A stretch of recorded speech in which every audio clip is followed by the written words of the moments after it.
Bienvenue dans L'Œil Écoute, le podcast indépendant qui analyse notre rapport à l'image photographique et l'évolution du médium à l'heure de la suprématie du numérique et du digital.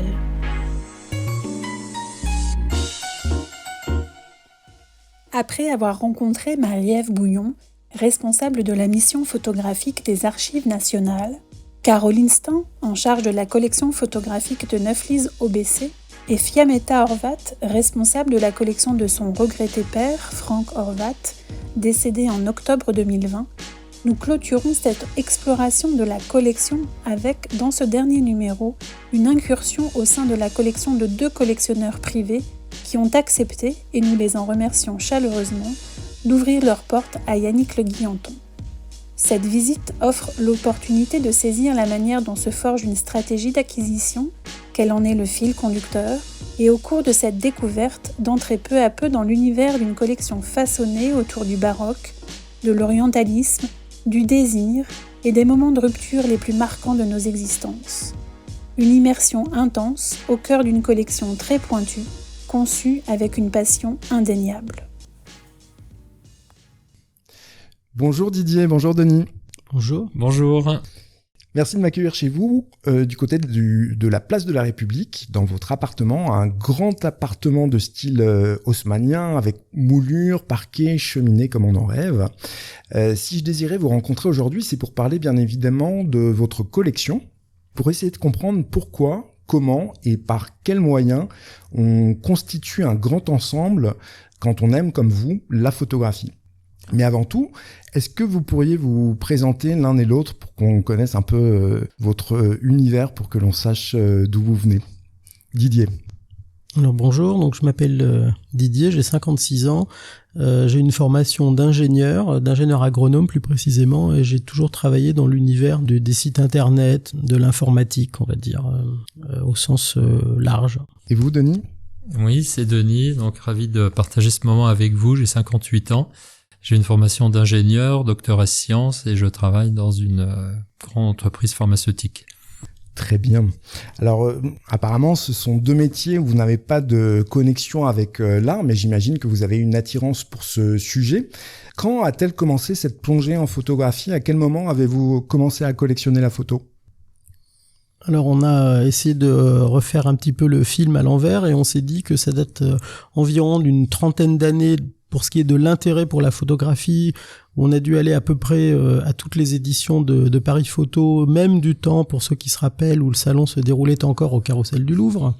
Le premier acte d'achat, en fait, ça doit être la vente qui avait été organisée, une vente assez triste, émouvante, au profit de Françoise de Mulder, c'est-à-dire c'est de la photo-reportage plutôt, où j'avais acquis un petit tirage de Gilbert de Georges, parce qu'il représentait un hammam en Orient, et une photo de Nigel Dickinson qui représentait une belle image de paternité d'un gitan au Sainte-Marie-de-la-Mer, parce que je suis né dans le midi de la France. D'accord, donc c'était effectivement cette vente, je crois, pour Françoise de Mulder. C'était une vente qui a été organisée par l'agence Vue parce qu'elle avait des problèmes de santé, et c'était pour pourvoir un peu à ses besoins immédiats. Et aujourd'hui, combien ça représente de tirages désormais? Combien peut-on recenser de tirages dans votre collection? Alors, si on compte à peu près les tirages, on va dire, dignes d'intérêt, il y en a environ une 60aine. Après, il y a aussi des œuvres dignes d'intérêt qui ne sont pas des photographies qui sont moins dignes d'intérêt. Pour citer quelques noms, on trouve des beaux tirages de Jean-Michel Fauquet, d'un artiste contemporain qui utilise le médium photographique, bien qu'il soit pas photographe, Hans Hopdebeck. Dans les photographes purs et durs, Alberto Garcia Alix, Roger Balen et d'autres dont on parlera tout à l'heure. Alors ici, nous sommes dans votre salon. Je reconnais une œuvre de Joel Peter Wetkin sur ma droite. C'est un univers assez noir, un univers un peu baroque, mystique à la Fernando Arrabal. Est-ce qu'il existe un fil conducteur entre les différentes œuvres dont vous faites l'acquisition? Alors, le premier centre de gravité, c'est pas celui qui apparaît quand on est dans le salon. Ça va être une vision contemporaine d'une certaine forme d'orientalisme et un goût pour des artistes qui sont soit directement issus du Moyen-Orient, alors je veux dire par là qui sont nés au Moyen-Orient, ou bien d'artistes qui sont occidentaux mais qui travaillent au Moyen-Orient sur des sujets relatifs au Moyen-Orient. Et le second centre de gravité, c'est plus ce qu'on voit là, c'est quelque chose un goût pour une photographie plasticienne qui procède d'une esthétique, on va dire, pour résumer, associée à un couple Eros et Thanatos, comme disait Freud, ou bien Philia et Neikos, comme disait Empédocle, on retourne en Méditerranée. Des œuvres d'où se dégage une dimension peut-être psychanalytique, pouvant même aller jusqu'à un instinct de survie pour certaines photos. On peut y voir un goût pour une esthétique, alternative, parallèle au mainstream, peut-être un peu morbide, plus classiquement, un goût pour des autoportraits peu complaisants, pour l'actionnisme viennois, dans les choses un peu saillantes, je dirais, Günther Bruss, Hermann Nietzsche, Joel Peter Wittgen que vous avez remarqué, Dieter Appelt, David Nebreda, Matt Colichot, Georges Dureau, des noms comme ça. Vous avez partiellement répondu à ma question suivante, puisque je voulais savoir un peu ce qui vous attirait dans ces deux sujets, en fait, sur à la fois le côté orientaliste et puis ce goût pour Eros et Thanatos, donc le désir et puis la mort. Denis, oui.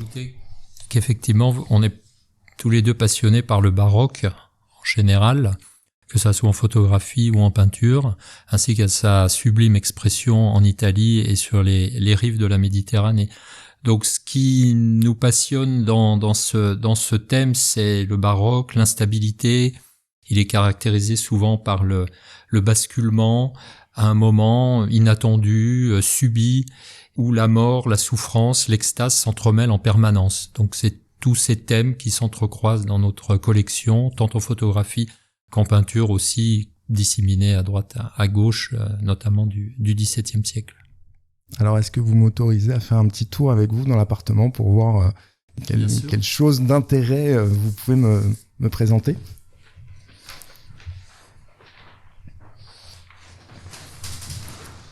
Alors là, on arrive... qu'est-ce que c'est cette pièce ? C'est votre salle à manger ? Alors, disons qu'en temps normal, c'est une salle à manger et c'est là qu'on a rassemblé la plupart des œuvres qui ont un rapport avec le thème orientaliste. Alors là, je vois, pour décrire un petit peu le lieu, c'est des murs qui sont peints couleur framboise. Je dirais qu'il y a à l'œil comme ça 20-25 photos, plutôt des grands formats. Et donc, je reconnais, alors juste face à moi, je reconnais des photos de Denis Dailleux, c'est bien ça ? Oui, absolument. Il y a 2 images de Denis Dailleux, une faite à Alexandrie. Ça représente 2 jeunes garçons qui conduisent une voiture, on va dire américaine, un peu déglinguée, qui ont l'air très fiers d'être là. C'est un peu la joie de vivre à l'égyptienne, malgré la fatalité, la pauvreté qui les accable. Et une autre photo d'une série qui a une histoire un peu compliquée, mais on a tout de suite adoré cette série, Mère et Fils, qui représente des images de maternité un peu alternatives, toujours. Alors, je vous conseille, si vous souhaitez réécouter ou écouter Denis Dailleux, on a fait un podcast ensemble il y a quelques temps et justement, il parle de cette série Mère et Fils. Et en haut, là-haut, cette grande photo au-dessus de la porte, elle est de qui ?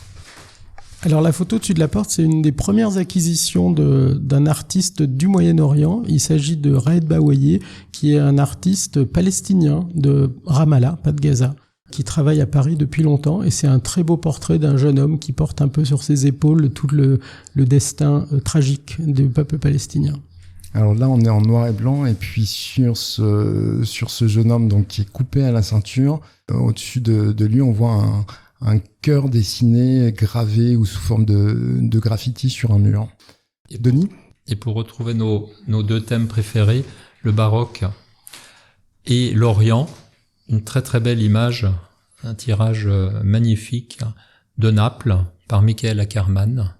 Naples, la première ville de l'Orient et la ville baroque par excellence. On pose pas forcément cette ville en Orient, mais là en l'occurrence... Et pourtant, ouais. Les influences sont nombreuses. Est-ce que vous pouvez me la décrire, Denis, cette image ?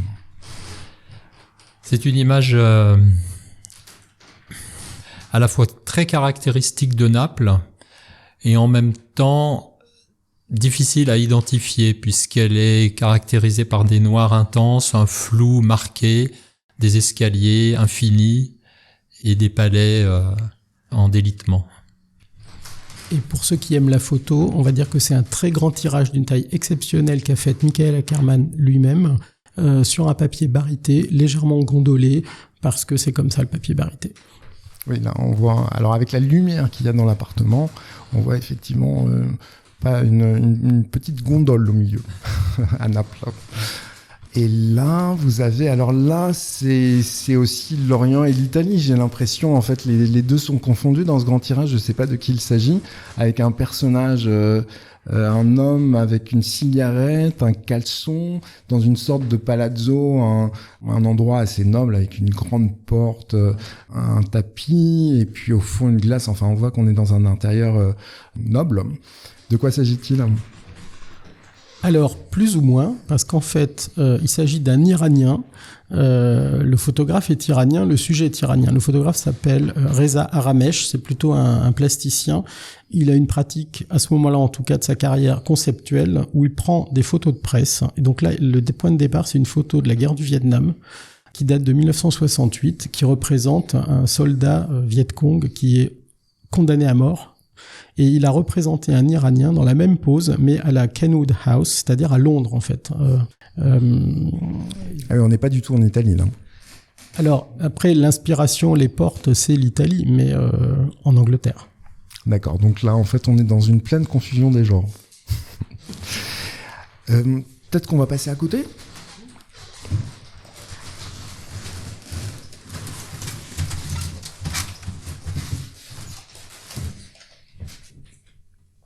Il faut dire aussi que dans cet appartement, vous avez de nombreux objets j'ai l'impression que vous avez de nombreuses collections. Nous, on se voit ici aujourd'hui pour la photographie, mais là, je vois une sorte de petit cabinet de curiosité avec une carapace de tortue, des crânes, des hippocampes, des petits morceaux de marbre. Et puis, je vois, oui, là, une sorte de... Ce sont des fœtus jumeaux de singes, dans du Dieu, formol. Mon Dieu. Et qui sont cachés quand même. Voilà, vous venez d'ouvrir en fait une petite malle dans laquelle on les voit, mais là on est dans le cabinet de curiosité de la Renaissance complètement. Et vous avez évidemment d'autres images à côté. Alors là, je vois par exemple une nature morte très très sombre. Et dessous, c'est une sorte de dessin. J'ai l'impression qu'il s'agit d'une double chaise électrique. Est-ce que vous pouvez nous parler de ces œuvres ? Alors, la nature morte, c'est en fait une œuvre d'un artiste qui est plus un artiste contemporain qu'un photographe, bien que ce soit une photographie. L'artiste s'appelle Matt Collishaw, c'est un artiste anglais qui fait partie de la génération des Young British Artists, qui a fait une série sur les 12 derniers repas des 12 derniers condamnés à mort du Texas. Et il a représenté sous la forme d'une nature morte XVIIe siècle, dans un cadre qui rappelle le cadre dans lequel on mettait les natures mortes du XVIIe siècle, qui s'appelle David Allen Castillo, qui est le nom de ce condamné à mort, parce que tout ce qu'ils ont mangé est documenté, et lui, il a commandé des tacos, un hamburger, un verre de lait, un oignon, et ça a été installé entre une œuvre de Jean-Michel Pansin, une œuvre conceptuelle aussi, qui représente une pelote. Ah oui, ça on n'en a pas parlé, donc c'est sous un globe en verre, une chose en fait assez indéfinissable. Je vois une petite boule noire. Alors, la beauté de cette œuvre, c'est qu'on ne sait pas ce qu'il y a dedans. C'est une pelote qui est faite d'une chaussette recouverte de lichen, parce qu'elle a été lancée par la femme d'un prisonnier de la prison d'Avignon. Et lui, il est allé sur le toit récupérer ces pelotes qui sont restées accrochées dans les barbelés. Certaines, il les a ouvertes pour savoir un peu ce qu'il y avait dedans. Et d'autres, il les a conservées comme de l'archéologie contemporaine, un peu dans son univers conceptuel. Donc on part de la prison, après on arrive à la condamnation à mort, on arrive à ces deux chaises électriques qui représentent l'exécution, la sentence, et enfin une très belle image de Bogdan Konopka qui représente... qui est toute petite, discrète, donc sous ce cadre que j'avais pas perçu. et qui représente en fait une photo d'une crypte de Capucins avec des crânes et des ossements décoratifs. Donc là, on est dans une thématique connexe à celle de Thanatos, en fait, une thématique autour de l'enfermement. Également, oui. Ouais. Et après, donc là, on est dans le vestibule.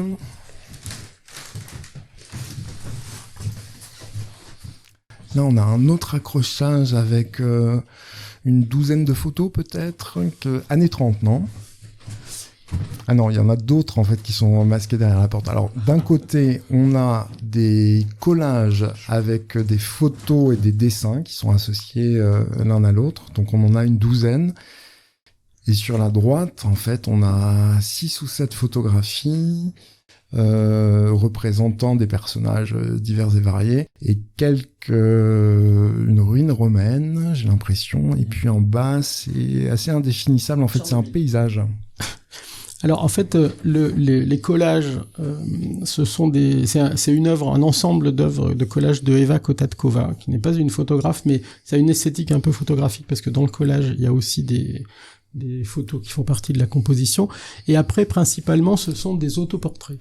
Et ces collages, ils datent des années 30, c'est bien ça, non ?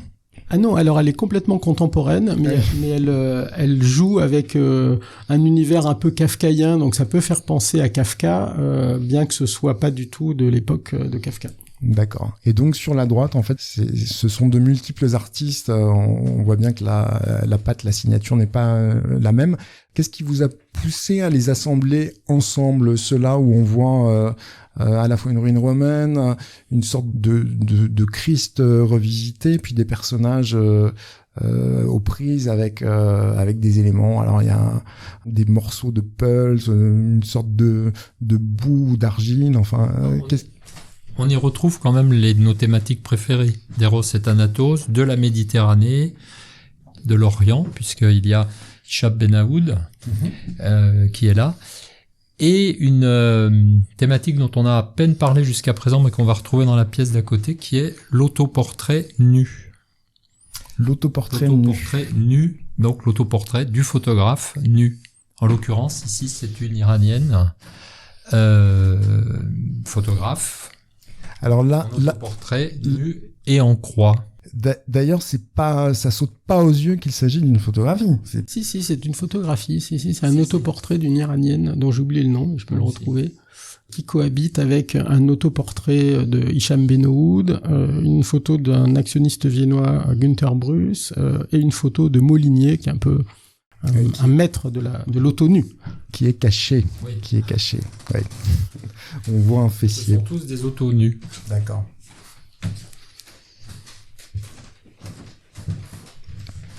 Là, on arrive dans votre chambre à coucher. Ce thème de l'autoportrait, de l'auto nu se retrouve ici, avec un très grand autoportrait nu de Léa Crespi. Léa Crespi, son œuvre privée, étant de se retrouver seul la nuit dans des endroits abandonnés et de se photographier. D'accord, donc là, une sorte d'exercice de libération, de catharsis. Donc là, en fait, c'est un grand format. Effectivement, il fait peut-être 1m50 de long par 1m20. Et on la voit donc, les cheveux rasés. En regardant un mur du Petit Palais en cours de restauration. Mais c'est son œuvre privée, Léa Crespi, à la photographe, une des photographes officielles du journal Le Monde, qui photographie les hommes politiques, les personnalités qui illustrent le journal Le Monde. D'accord, donc là, on est loin du portrait officiel qu'on peut imaginer. Privé. D'accord. Et c'est quand même très pudique, parce qu'il faut le dire, donc elle est de dos et son corps est aussi légèrement flouté. On devine qu'il s'agit d'un corps de femme, mais c'est pas évident, c'est assez androgyne. Tout à fait, ouais. Et donc à droite et à gauche, vous avez également deux photos de format assez important. Alors, on va commencer par la droite. C'est un autoportrait de Olivier Valsecchi. En fait, une des premières images qu'il a faites. Après, il s'est concentré sur le nu et il a abandonné les autoportraits. Mais moi, j'aimais bien la thématique autoportrait avec un thème un peu des sphères, des ballons qui construit cette image parce qu'il porte un bonnet de bain sur la tête. Et elle fait une belle résonance d'ailleurs avec la photographie de Léa Crespi parce que finalement ce sont des corps nus et Léa Crespi a les cheveux semble-t-il rasés sur la photo. Elle lui porte, comme vous venez de le dire, un bonnet de bain, donc on est un peu dans le même type d'esthétique. Tout à fait, merci de remarquer cet accrochage cohérent. Et on avance, alors je vois 2 immenses bibliothèques. Je vois une toile très importante également. De qui s'agit-il ? Il s'agit d'un Marcus Lupertz. Une très belle pièce avec donc des livres contemporains sur la photographie, des livres anciens, une bibliothèque avec plus peut-être de la littérature sur la droite. Et là, on arrive dans un autre salon. Alors, en fait, c'est sublime chez vous. C'est chargé, parfois. Chargé d'objets, chargé de livres. Là, je vois 2 toiles. Alors, je ne saurais pas dire de quelle époque elles datent, mais en tout cas, c'est des scènes religieuses qu'on s'attend peut-être plus à voir dans une église ou une chapelle. On est rentré effectivement dans notre bibliothèque, qu'on appelle aussi entre nous notre salon des mourants. Parce que là s'entrecroisent toutes les thématiques qu'on a évoquées jusqu'à présent, d'Eros et Thanatos, notamment Thanatos, et notamment les autoportraits nus, notamment une de Dieter Appel, qui entre en résonance avec des peintures baroques du XVIIe siècle. Alors, on est dans des très très grands formats. Donc, vous avez un appartement qui est haut de plafond, mais on peut imaginer, donc je sais pas, celle-là, elle fait 1m50 par 1m80 peut-être. Oui, mais qui effectivement nous évoque des martyrs, des piétas, des souffrances et des extases qui s'entremêlent dans évidemment une sublimation due à la peinture du XVIIe siècle, mais qui rentre en très belle résonance, je trouve, avec les photos contemporaines de Dieter Appel. Et à ce propos, comment est-ce que vous faites dialoguer les différents objets, les différentes œuvres d'art que vous possédez ? Est-ce que la photographie, elle tient une place particulière, en fait, dans ce grand ensemble ? C'est pas une question à laquelle il est facile de répondre, mais disons qu'il y a un goût pour des thématiques qui peuvent être représentées sur les photographies et quand même un goût pour le médium aussi photographique. Donc après, on va piocher des photos qui correspondent à ce schéma d'ensemble. Et ce qui est intéressant, c'est qu'on peut arriver à juxtaposer 2 images qui peuvent apparaître accrochées de manière incongrue l'une à côté de l'autre, mais qui, toutefois, dans notre esprit, sont reliées par ces fils invisibles qui guident l'acquisition et l'accrochage. Et ce qui est très amusant, c'est que cette juxtaposition, on peut la retrouver dans d'autres collections, parce que finalement, la pensée qui a guidé l'acquisition de ces œuvres se reproduit chez d'autres personnes. Et puis après, la beauté de la chose, ça peut être aussi la contemplation de ces liens invisibles, et pas seulement des œuvres en tant que telles. Oui, et là, en l'occurrence, de toute façon, cet accrochage, il existe pour vous deux avant tout, donc il n'y a pas de justification non plus à donner. Mais ce qui m'intéresse, c'est quand vous dites que ce lien invisible peut exister dans d'autres collections. À quoi pensez-vous en particulier ? En fait, précisément, parce que c'est documenté et c'est public, la collection d'Antoine de Galbert. J'ai beaucoup d'admiration pour ce qu'a fait Antoine de Galbert avec la Maison Rouge et pour sa collection. Et un jour, il a monté une exposition qui s'appelait Le Mur avec beaucoup de ses œuvres. Et là, nous découvrons qu'on a au moins 6 noms en commun, incongrus, qui se retrouvent accrochés côte à côte. Par exemple, on va avoir un Molinier accroché à côté d'un Red Bawaye dans la collection d'Antoine de Galbert, ce qui est quand même très étonnant, parce que qui pourrait imaginer que la même personne peut s'intéresser à ces 2 auteurs ?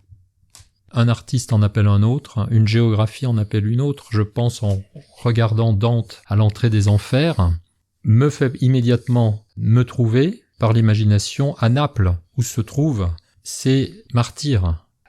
Car l'entrée des enfers était au lac Averne, c'est-à-dire à quelques kilomètres de Naples. Donc les 2 œuvres, pour moi, sont liées, alors que une est du XXe siècle, l'autre du XVIIe siècle, par ces liens invisibles.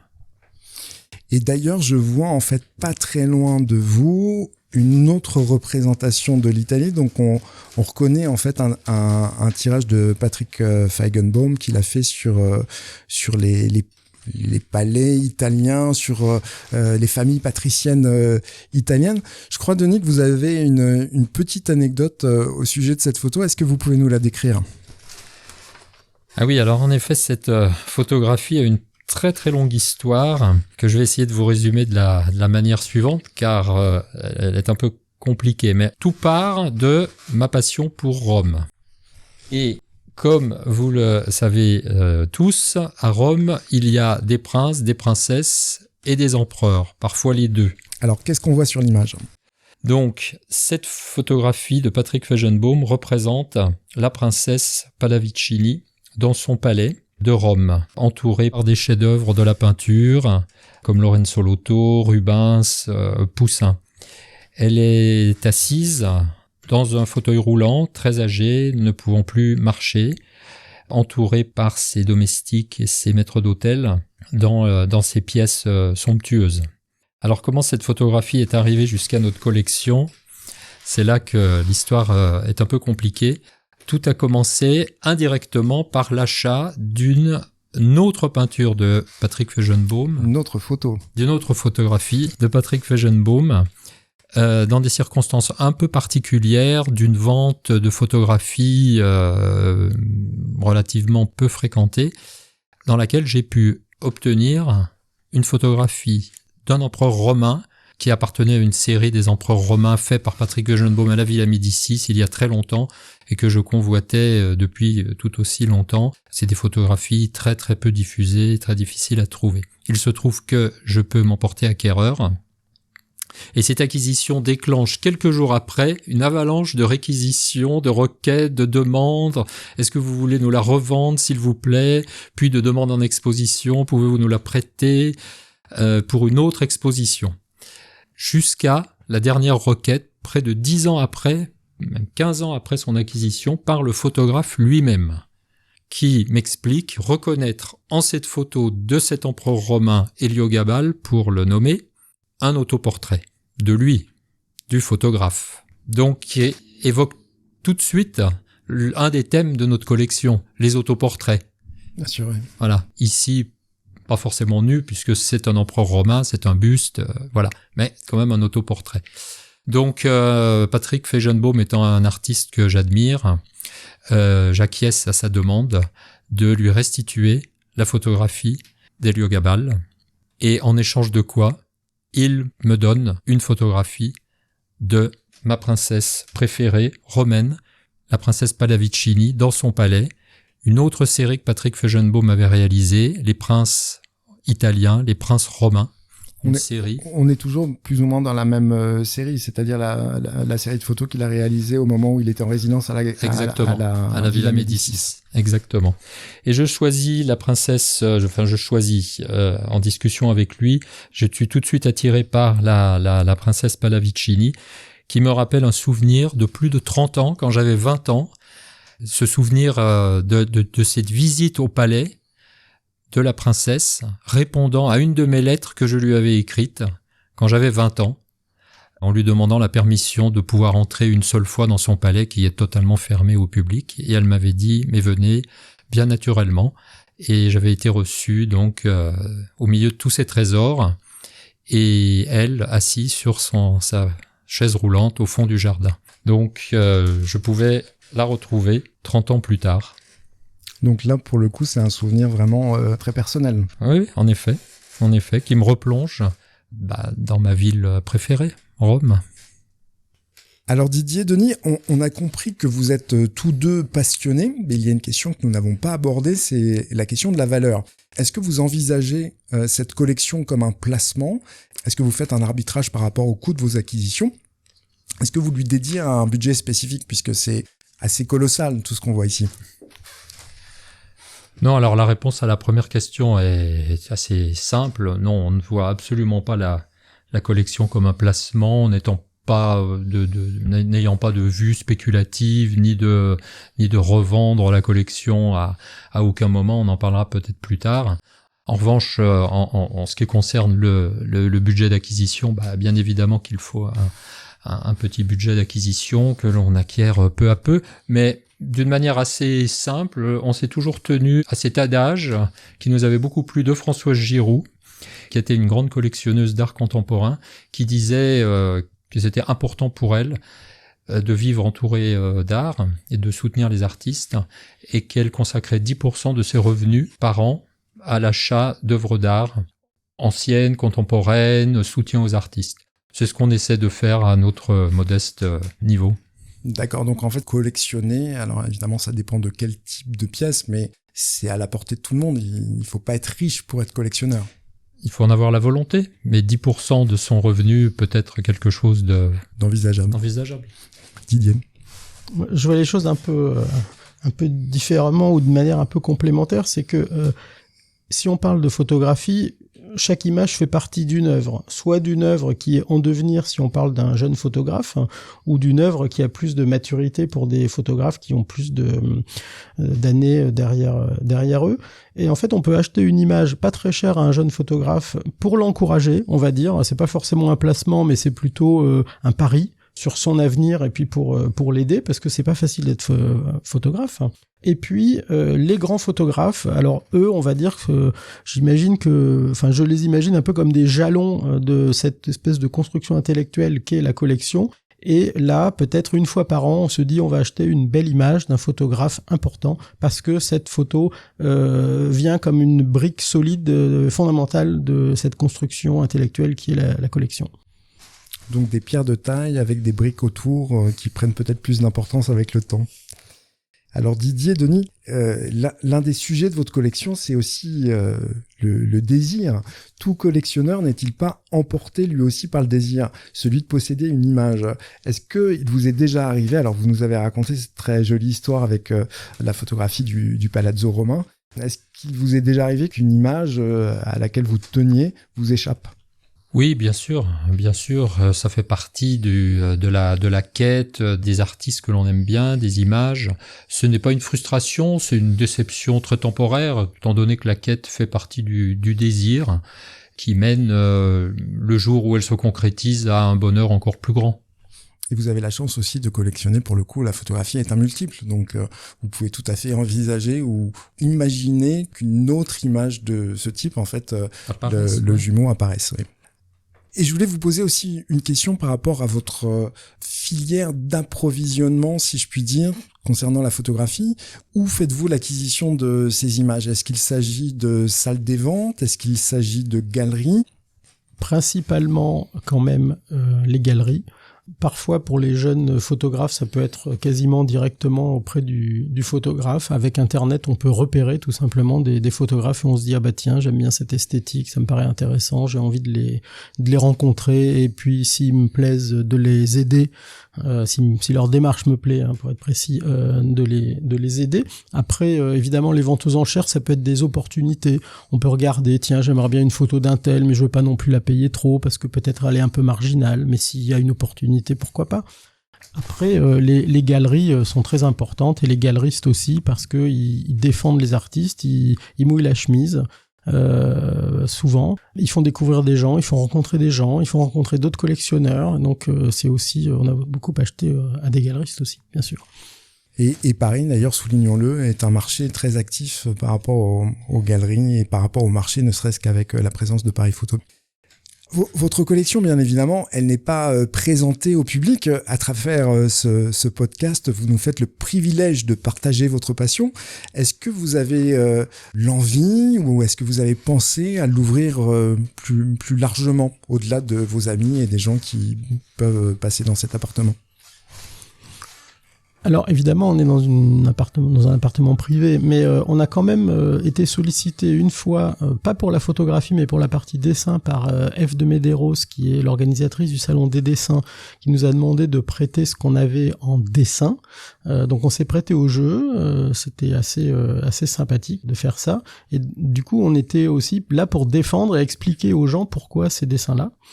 Et puis une autre fois, là c'est plus un acte de mécénat envers un jeune artiste italien qui s'appelle Olmo Stupia, qui nous a demandé, parce qu'il connaissait la collection à titre amical, en fait, il avait découvert la collection, qui nous a demandé d'organiser dans l'appartement une exposition avec communiqué de presse, avec des visites, où il confrontait son travail à certaines œuvres qu'il avait choisies dans la collection.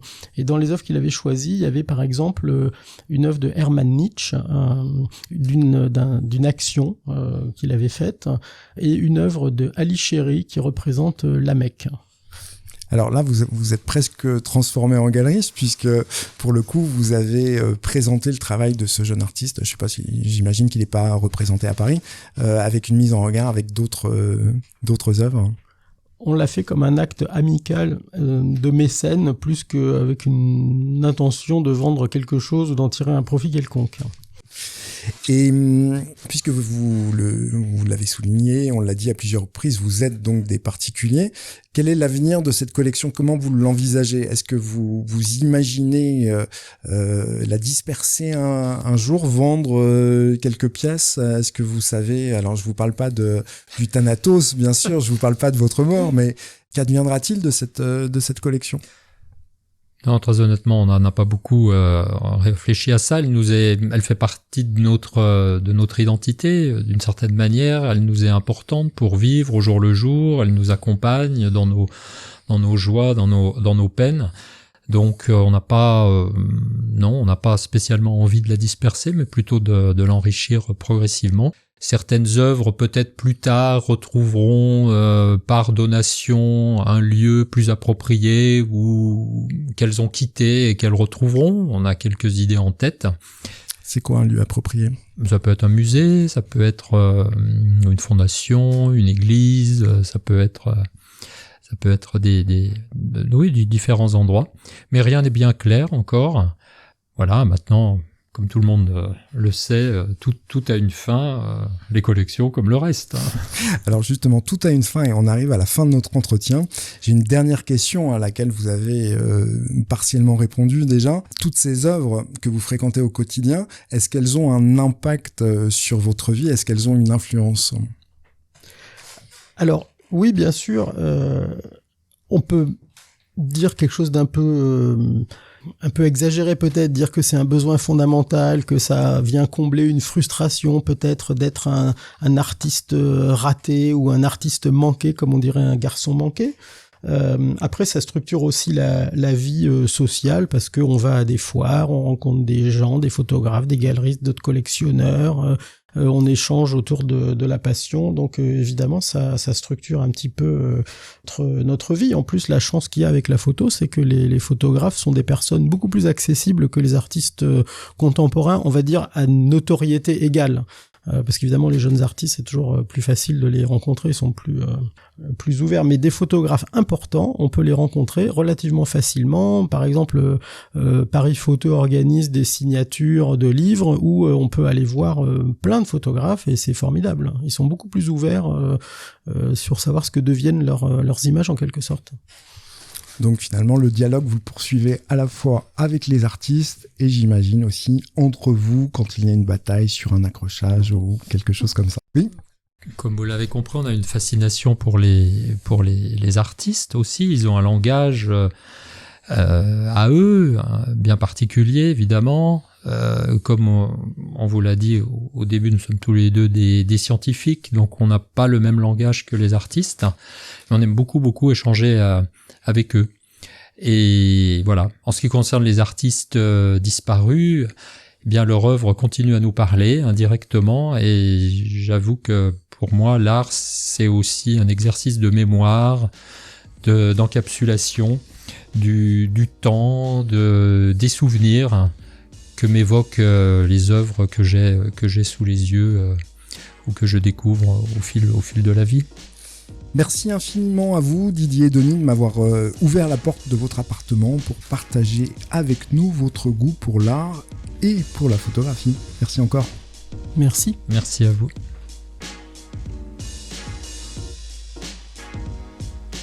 Merci de votre écoute. C'était donc le dernier épisode de cette mini-série consacrée à la collection. On se retrouve prochainement avec Olivier Laban-Mattei, qui évoquera notamment sa carrière de photojournaliste.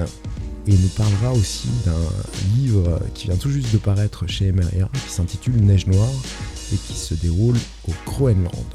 Comme d'habitude, on reste très attentif aux commentaires et aux étoiles que vous pouvez laisser sur vos plateformes préférées. À très bientôt.